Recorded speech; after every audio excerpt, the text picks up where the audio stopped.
large. Bubuksan na natin.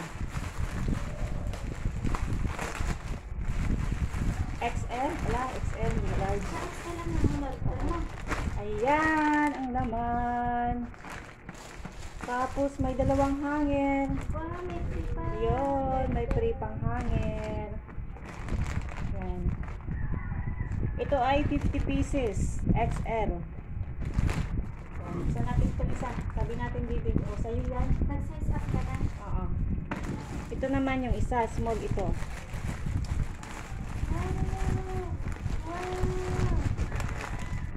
May libreng hanger. Ayan. Ayan. Small ito. 50 pieces din. Ayan. Tapos may libre talaga siya. Hanger.